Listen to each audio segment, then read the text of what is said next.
going to say, for this minute, I'm Vickie Hellyer. It turns out she's here. Oh, good. That means she's feeling better. Yeah. So glad to see Vickie. Yeah, she's right there. Coming down the middle aisle.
Good morning, and welcome to the Unitarian Church of Evanston. Whether this is your spiritual home or you are newly discovering this community, we are grateful you are with us. We are an inclusive and welcoming community seeking truth in love and striving to nurture the human spirit for a world made whole. We are guided by our principles and values, which remind us in every moment and through every challenge that each of us is worthy of love and that we are all connected through the vast and beautiful web of existence. We come together to remember our kinship with one another and to hold one another in heart and mind with tenderness and careful attention. There are many links of connection in the description below the YouTube's live stream, including the order of service credits, ways to support our mission, and how to be added to our email newsletter list. If you're in the sanctuary, we encourage you to use the QR code found on the hymnal carts for the digital order of service or to take one of the large print orders of service we have on the table near the sanctuary doors. Also, the order of service is listed to the right of the video. There are listening devices by the sanctuary doors as well, and hymnals are available for anyone to use. A few announcements. The worship service time will shift to 10:30 a.m. beginning September 4th. At 9:30 will be adult faith formation classes, choir rehearsal, and support groups. On September 18th, children's faith formation will begin and take place from 11 a.m. to 12 p.m. On Sunday, September 11th, we will have our in-gathering service. You may bring water to symbolize the experiences of your summer weather from a river, ocean, lake, your backyard garden hose, or kitchen sink. Bring a small bottle of water to add to our water communion blessing. And then after the service, we'll have our in-gathering potluck picnic. So please bring a dish to share and take home with you when the picnic is done. This Wednesday is our back-to-school campfire on the South Lawn with picnicking at 6:30 and a campfire at 7. We'll have a backpack blessing and celebration with s'mores as we look forward to a new church year. And if you're curious about how you can help this year, join our orientation either virtually or in person on August 27th at 10 a.m. Contact Kathy Underwood for more information. Tony Ray will be our Interfaith Action of Evanston Vision Keeper Award recipient this year. The dinner is on September 18th, and we hope you will join us. Sheila Holder will be at one of the program tables after the service in the back to take reservations and answer questions.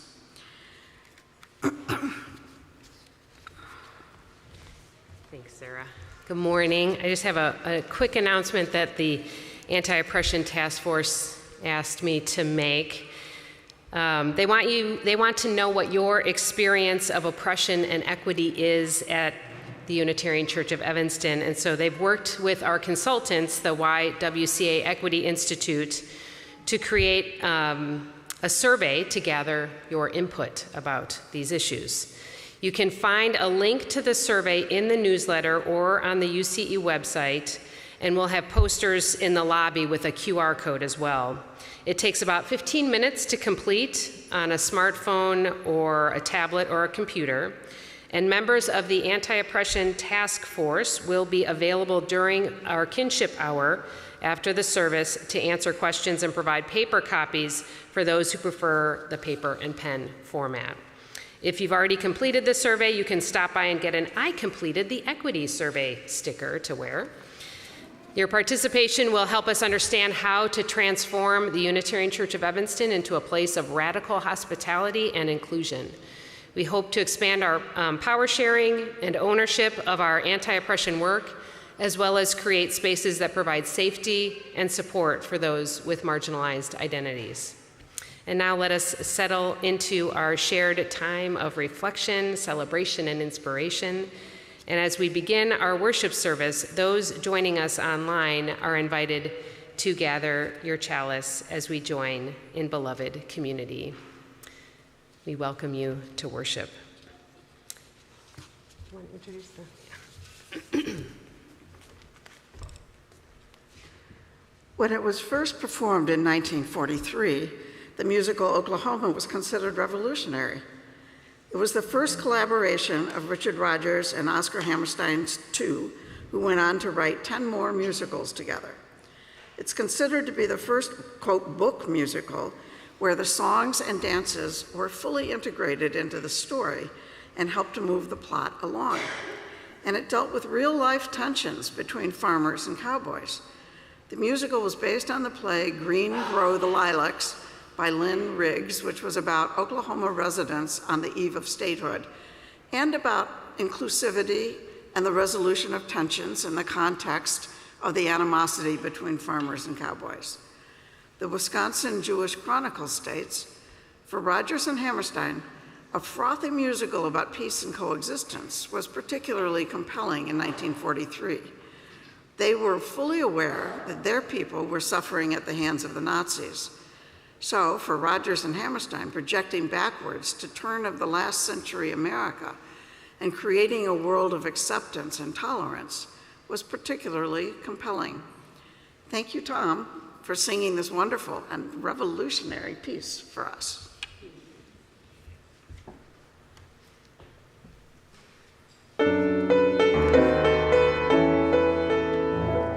There's a bright golden haze on the meadow. There's a bright golden haze on the meadow. The corn is as high as an elephant's eye, and it looks like it's climbing clear up to the sky. Oh, what a beautiful morning. Oh, what a beautiful day. I got a beautiful feeling. Everything's going my way. All the sounds of the earth are like music. All the sounds of the earth are like music. The breeze is so busy it don't miss a tree. And old weeping willow is laughing at me. Oh, what a beautiful morning. Oh, what a beautiful day. I got a beautiful feeling. Everything's going my way. Oh, what a beautiful day.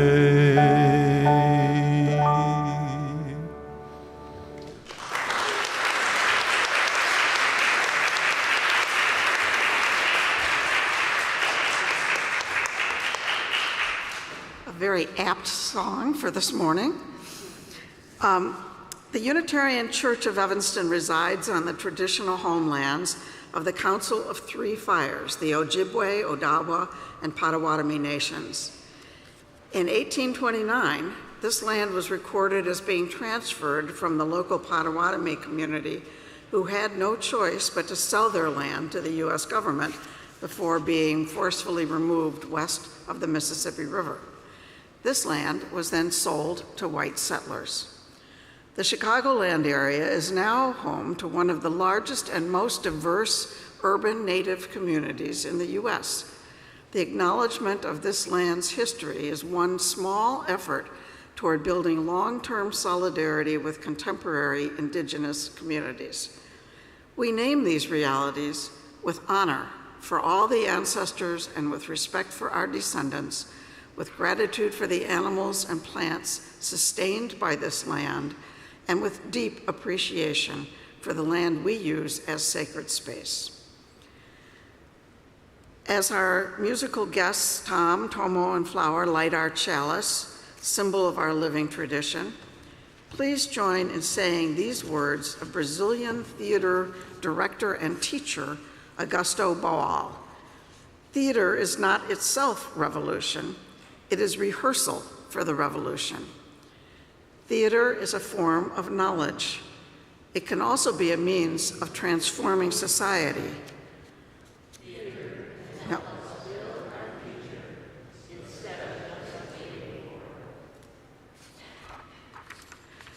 Please join in saying the words of our covenant.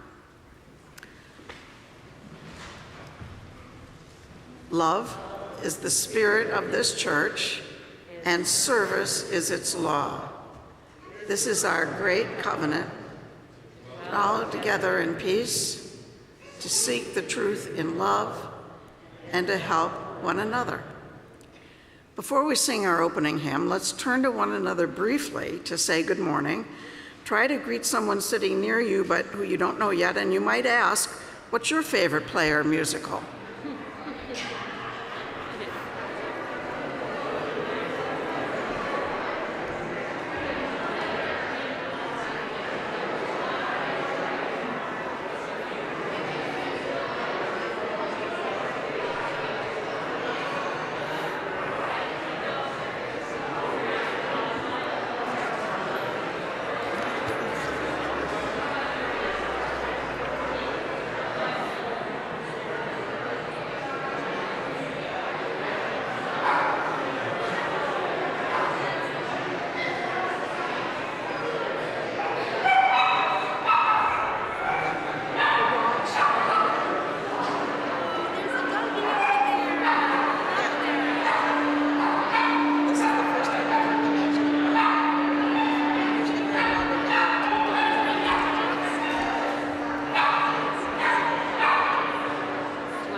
Do I do the next thing? You can do the hymn. You can introduce Just okay. Please join in singing hymn number 6, Just as Long as I Have Breath.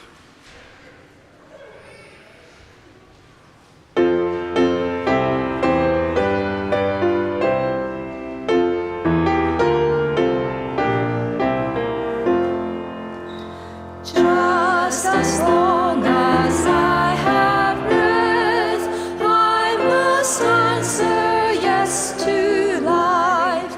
Though with pain I make my way, still will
I'm so pleased to introduce today Dr. D. Soyini Madison, who I met through Vickie Hellyer. Thank you, Vickie. She's Professor Emeritus in the Department of Performance Studies at Northwestern. She focuses on ethnography and performance, the intersections of local activism, the political economy of human rights, and indigenous performance tactics. She's author of such books as Acts of Activism, Human Rights, and Radical Performance. Professor Madison has won numerous honors and awards, including the Tanner University Award at Chapel Hill for Outstanding and Inspirational Teaching, the National Communication Association, Spotlight on Scholars, the J.W. Fulbright Senior Scholar Award, and the Rockefeller Foundation Bellagio Research Award. That's a mouthful, I'll tell you. That's a lot of awards. She's presently working at Stateville Prison, teaching poetry and performance. It has truly been a joy and an honor to work with her on this service. She'll be sharing a story for our Time for All Ages, and then we'll do a reflection on theater and activism later in the service. Please help me welcome and thank Dr. Madison.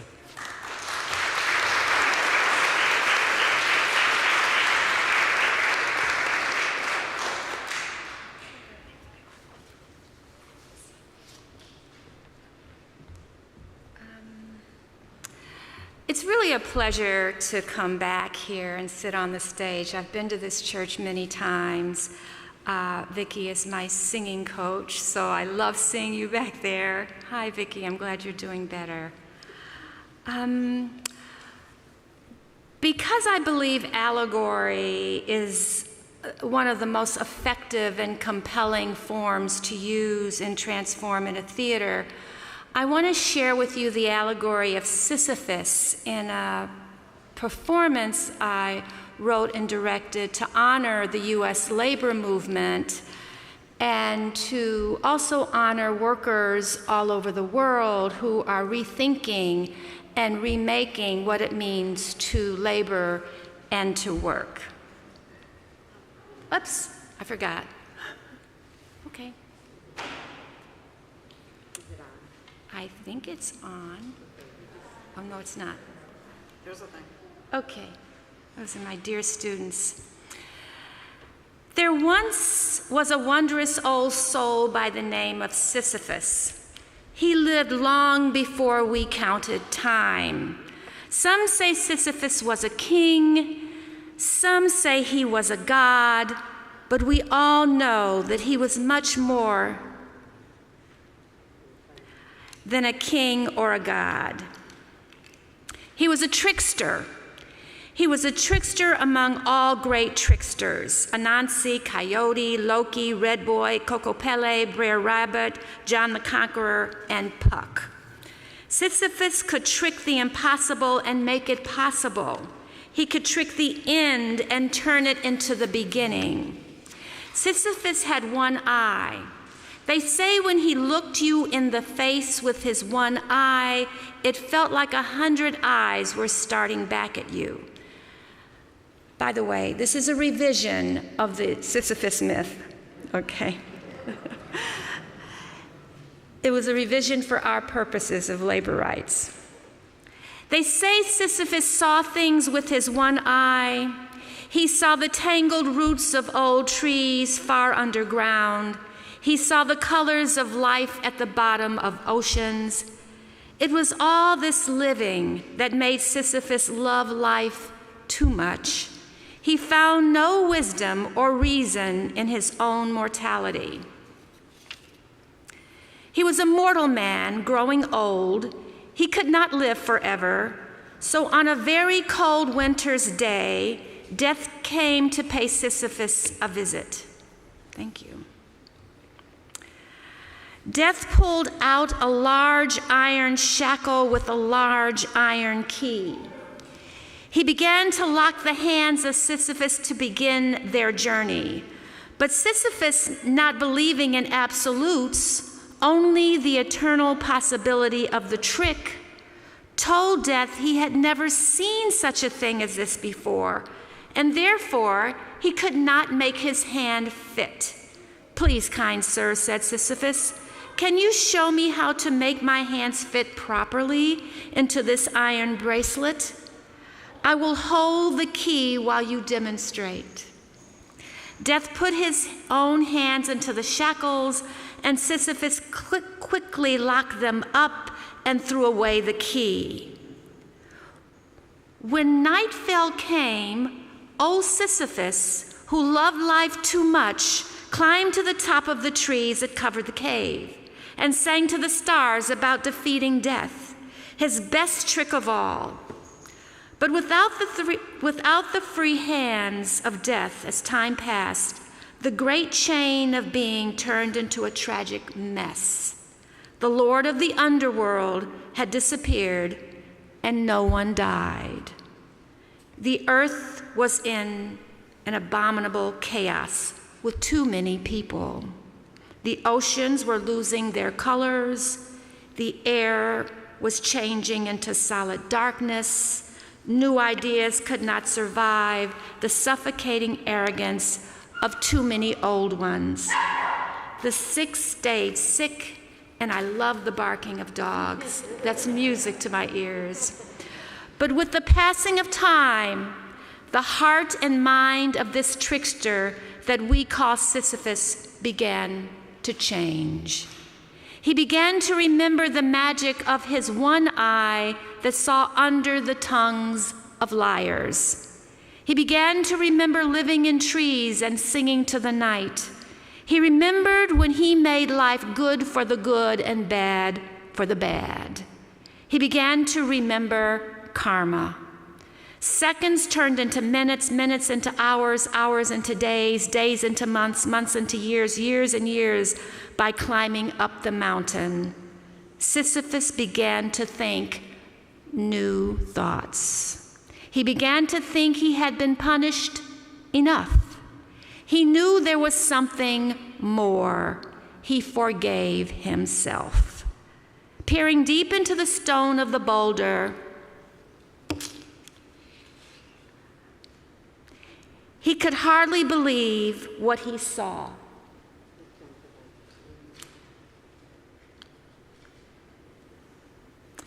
He saw himself, the strength of his arms, the sweat of his brow. I'm so sorry.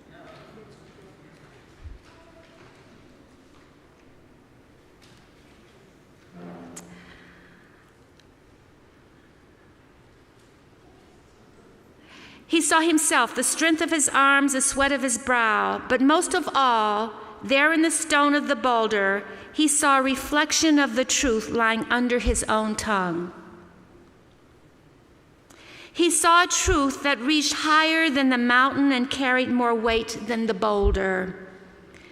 In every inch of the mountain, in every small crevice of the boulder, in every star of the night, in every whisper of the wind, in every tip of a bird's wing, in every blade of grass, in every molecule of the soil, in every bead of his sweat, in every pore of his muscle, in every gasp of his breath, in every ant, in every fly, in every mosquito, there are boundless meanings, infinite lessons to be learned, metaphors still and forever to be made, plots to be played, and plays to be plotted. I live immortally in the vast universe of my mountain, said Sisyphus. These infinities call me each day I climb up and down the mountain. They all beg for my attention, and I am curious about them. And so it was with our immortal Sisyphus. In the sentiment of Albert Camus, he was happy. Each time the rock rolled down the mountain, Sisyphus, proud of his ancient determination, carried the boulder victorious to the top, remaking, reimagining labor. Each day was a new opportunity to begin again, a new thought and a new effort. It was walking down the mountain that became the most purposeful, the most soul-searching, and where creation started. When Sisyphus journeyed down the mountain for his rock, it was then that he reimagined labor for all of us and made it so. With our immortal trickster's destiny determined again, every walk down the mountain became a newly imagined act of labor. Sisyphus, now happy and in keeping with his one-eyed magic and karma, did, in fact, trick the king of the underworld. He made labor's punishment and drudgery into labor's possibility and liberation. Thank you.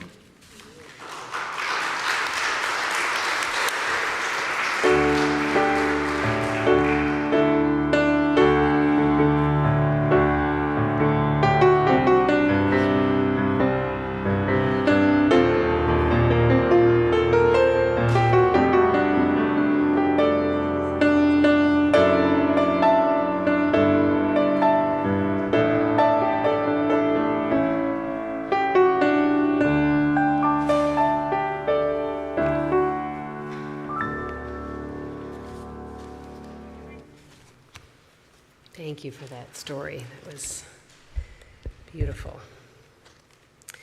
Each Sunday we hold space for the joys and sorrows of this community, honoring the struggles and the triumphs, the brokenness and the wholeness that is part of the human experience. If you have a joy or a sorrow that you'd like spoken aloud, you may write it in the Joys or Sorrows book at the back of the sanctuary. You may submit it on the Google form found on the homepage of our website, or you can simply send me or Reverend Susan an email. If you enter a joy or a sorrow in the live stream chat, we'll share it with the community through Realm in the following week. These are the joys and sorrows that have been shared today. This was from last week. Actually, Linda and Jim Clark are happy to celebrate their 57th wedding anniversary. That was last Sunday. Congratulations, Jim and Linda.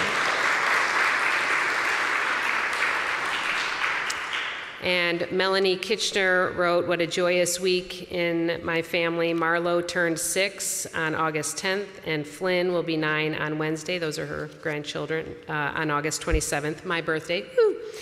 Happy birthday to 2/3 of my grandbabies, she wrote. From Amy Staton, Dorothy Staton is transitioning to hospice care this week. It has been a difficult decision for her and her niece, Emily. They are in Phoenix, Arizona, and would appreciate our prayers.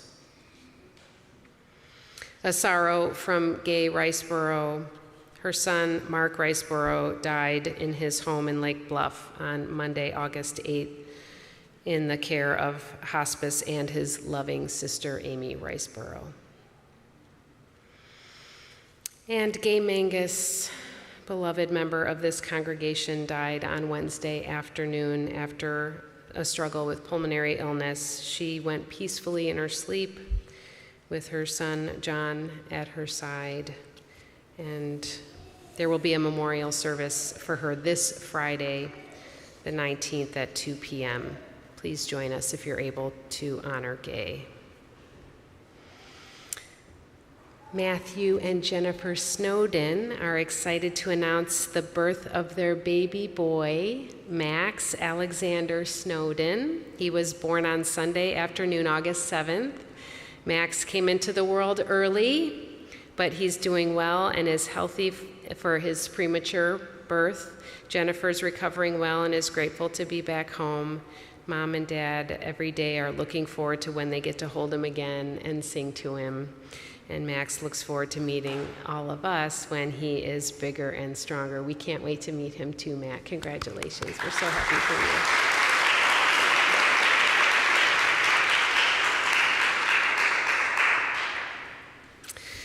This sacred space for our tender offerings is part of the practice of beloved community. Together we expand our celebrations and we lessen the burden of our grief. If you have a sorrow or a joy on your heart that was too tender to be spoken aloud, but you'd like to honor it by lighting a candle, please come forward now.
For these joys, we give our thanks. For these sorrows, we give our love. Please join me in the spirit of prayer and meditation with these words by Anthony P. Johnson. We have heard the words of the people who have placed their joys and sorrows before this community and before the holy. The words spoken are words of love and trust. Love for those whose names have been spoken and love for those who hear. Trust in the acceptance of this community and trust in the continuity of life. When there is birth, life goes on. When there is death, life goes on. When there is joy, life goes on.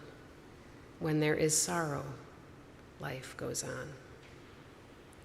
May we always live in trust and in love, that all joy might be shared and all sorrow comforted. This is our prayer. Amen, and blessed be.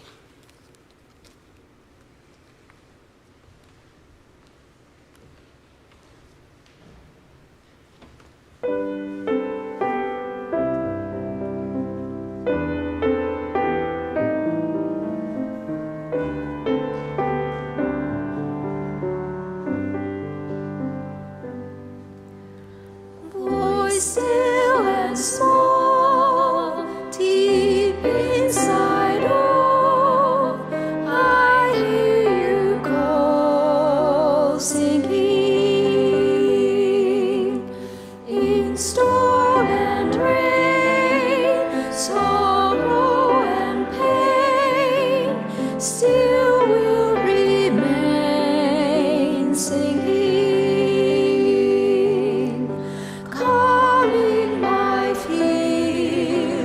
Quenching my tears through all the years, singing.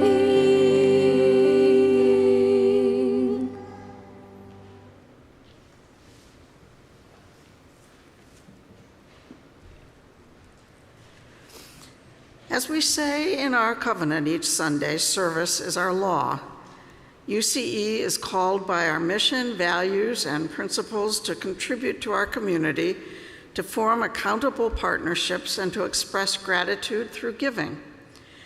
Today's offering will be shared with Interfaith Action of Evanston, which brings people of diverse faiths and shared values together to serve hungry and homeless people, pursue interfaith dialogue, and engage in advocacy that promotes social justice. If you're joining us from home or in the building, you may text to give, mail in a check, or give from our website. If you write a check, please indicate in the memo line if your check is for the shared offering, pledge, capital campaign, or some other giving. If you're in the sanctuary, ushers will pass the collection bowls down the rows. Will the ushers please come forward? And please give as generously as you're able, and may what you give bring you joy.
What is the role of theater in social change, in transformation? Of course, there are many kinds of theater. Street theater, including demonstrations, die-ins, and so on, can and has had a role in changing public perceptions and even policy, as did Henrik Ibsen's The Dollhouse, published in 1879, which had an important role in challenging social norms around marriage and gender inequality. Workers' theaters in the 1930s exposed inequalities in workplaces, reinforced solidarity among workers, and increased public understanding of capitalist power dynamics. The Belarus Free Theater, which has to perform clandestinely, sends audiences a text message 24 hours before the show, giving them a meeting point. They are then escorted to the location, which might be a basement, a warehouse, a car park, or even a forest in and around Minsk. Viewers are told to bring their passports, as it might make their detention shorter if they are caught in a raid. If nothing else, the very act of going to that theater strengthens the courage to resist. Theater can provide audiences a vision of the possible, an embodiment of changing power dynamics through movement, staging, even changes in posture, making the invisible visible.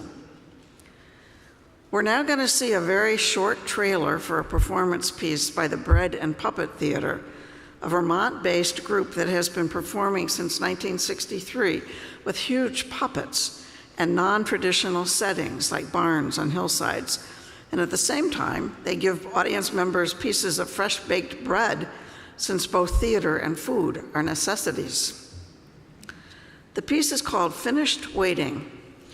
From the accompanying text, we are asked, where do we go and what do we do when we are finished waiting, say for the end of the pandemic or the end of Trump, etc.? What transformations might be possible in our lives and our politics if we stopped waiting for them to change, or stopped waiting for others to change first?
With its themes of good and evil, challenges theatergoers to wrestle with what it means to be one or the other, and who gets to define those terms.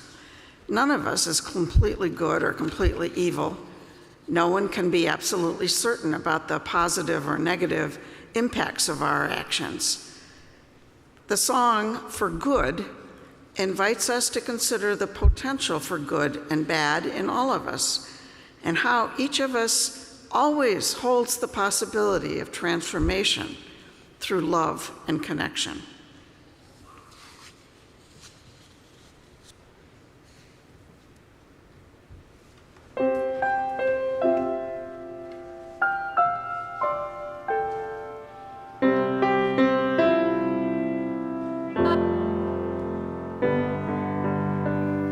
I've heard it said that people come into our lives for a reason, bringing something we must learn, and we are led to those who help us most to grow if we let them, and we help them in return.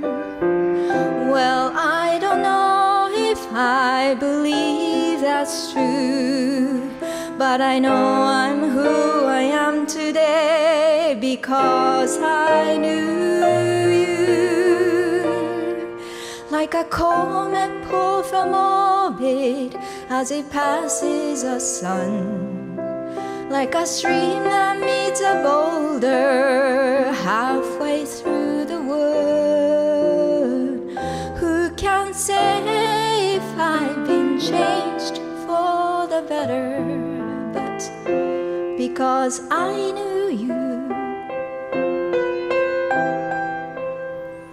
I have been changed for good.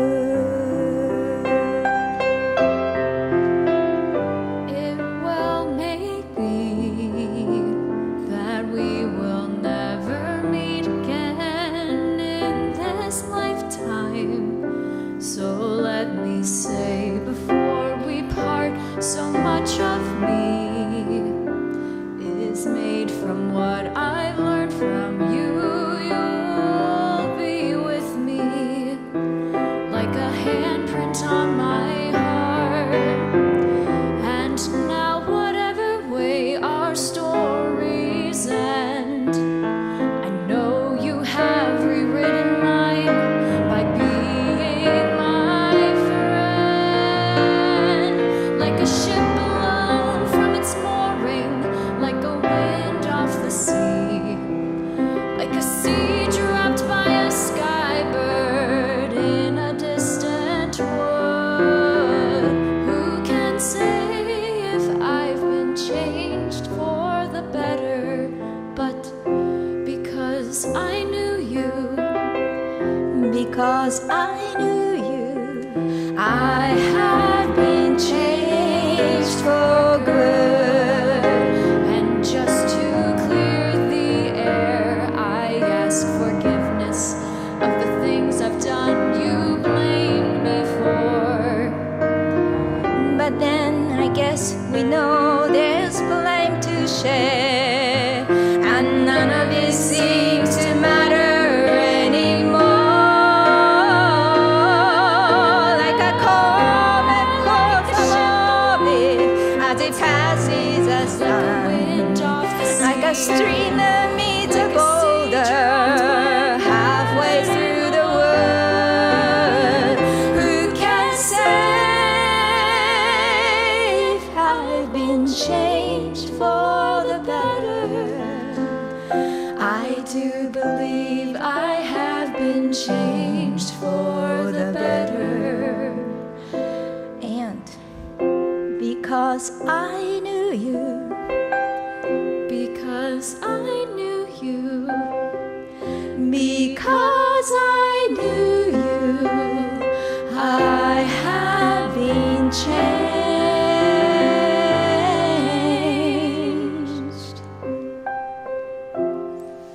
for good.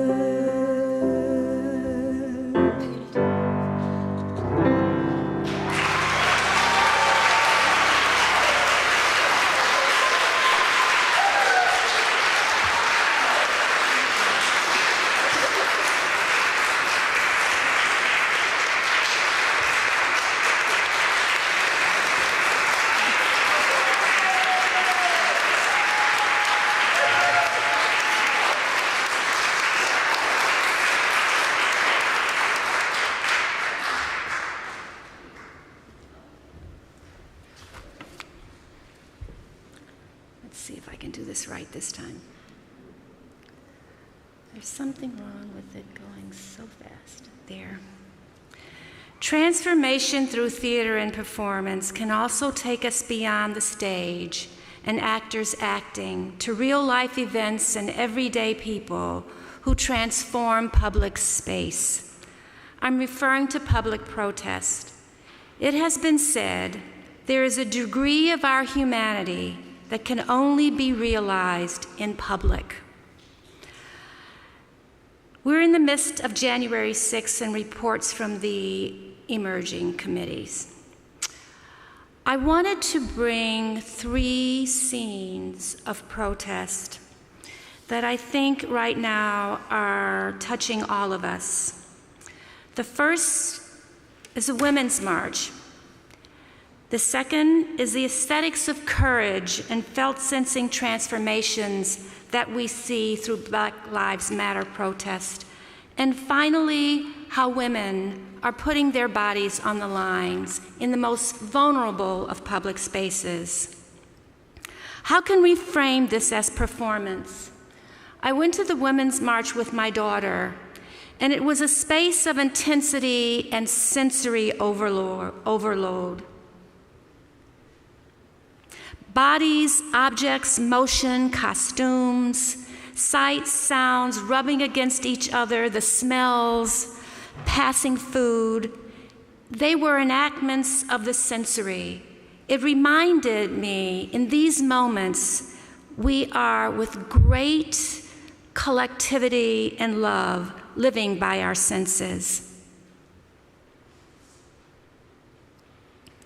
It was a playing field of encounters, marching in step with strangers, walking in the choreography of the crowd.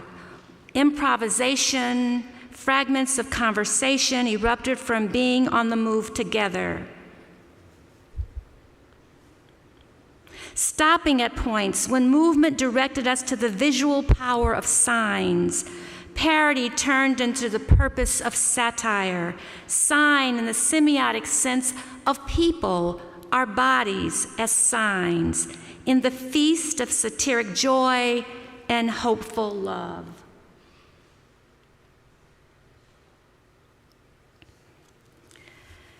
It was an atmosphere of common anger and generative possibility. As Audre Lorde states, anger is loaded with information and energy. But what made this anger different? Perhaps different than January 6. It was the anger that was motivated by collective belonging, that I am not alone in my anger, and I am here reminded it is for the common good, for the greatest good, that we are the people. It was a collective anger built on a hopeful love that trumps hate.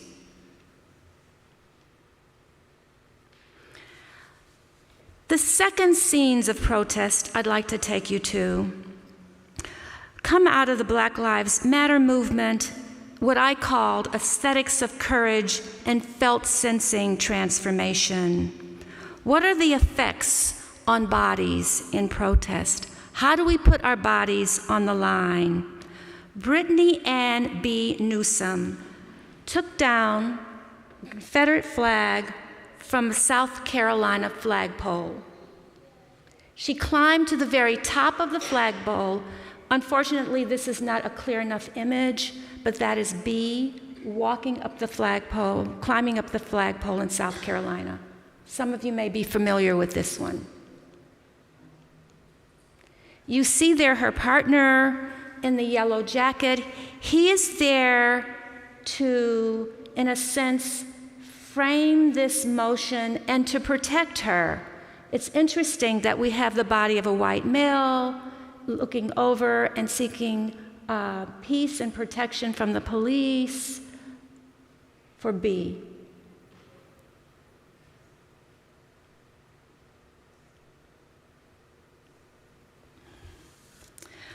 What is interesting about this, in popular culture, the many images that generated from this performative act.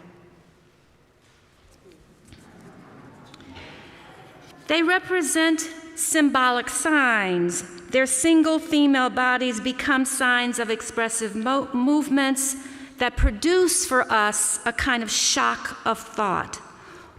One is shocked into the existence of this immediate movement. The body as sign creates the capacity to stimulate thought that can be more powerful in this immediate moment than language, than speech, even than data. Don't get me wrong, I'm a researcher, I do data too. But in this moment, we're thinking less about data and more about the aesthetics, the danger, and the courage of this woman in front of the police. We witness here how aesthetic experience and practice can agitate to the level where reason is cradled by sensation, emotion, and feeling.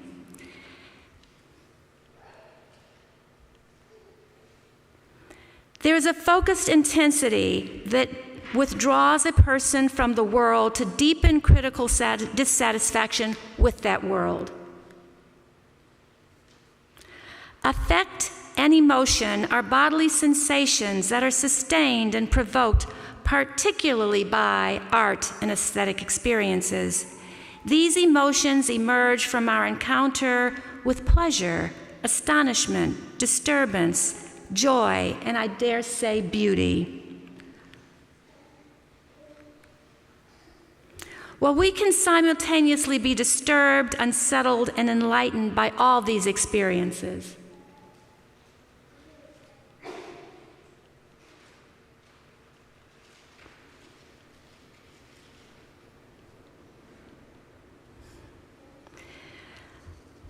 The third movement I want to talk about in terms of public performance and how I frame them as protest movements is beauty to seduce justice, as women putting their bodies on the line. Why beauty?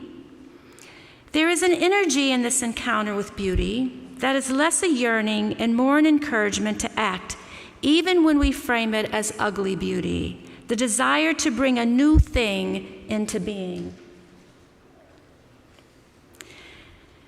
When we see what disturbs us, but at the same time, we have a contour of that in terms of how it can be beautifully formed in its courage.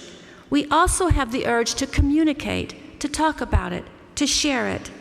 It's a simultaneous collaborative work, and it's an invitation to participate.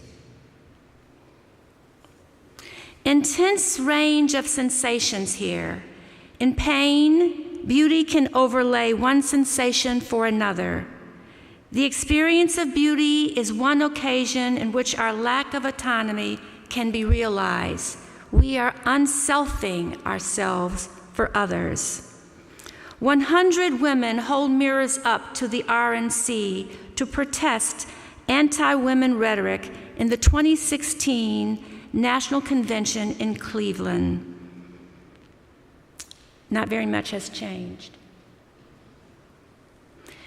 The mirrors communicate, as one of the participants and protesters stated, the mirrors communicate that we are a reflection of ourselves, each other, and of the world that surrounds us.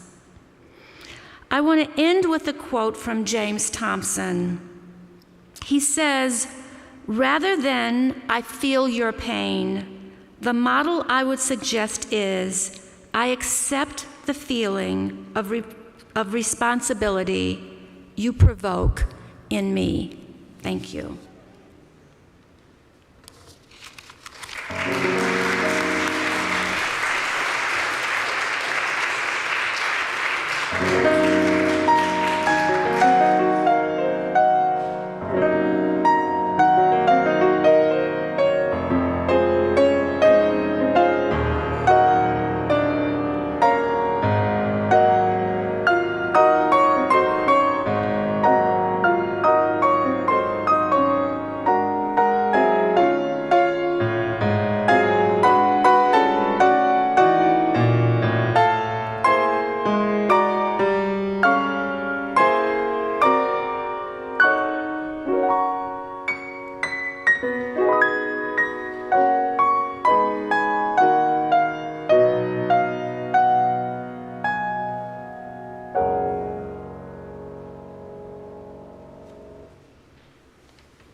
Okay.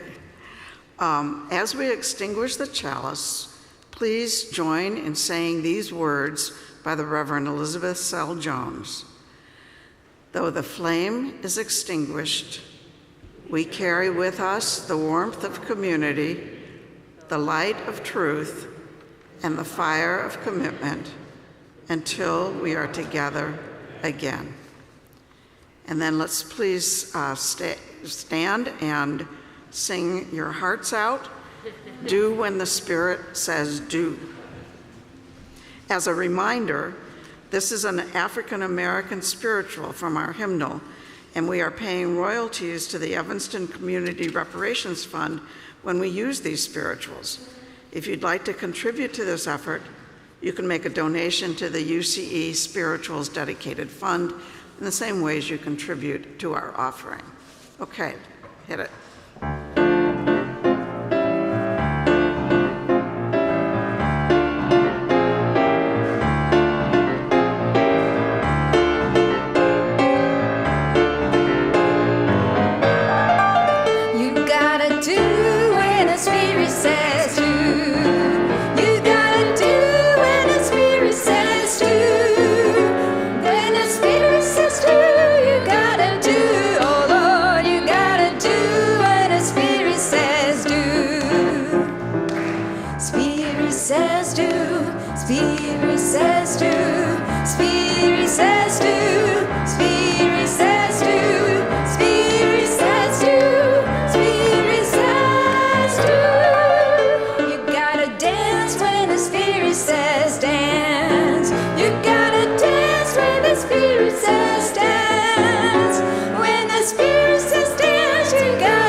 May we go forward boldly together in solidarity and strength, rehearsing for the revolution of love and acting for the collective good.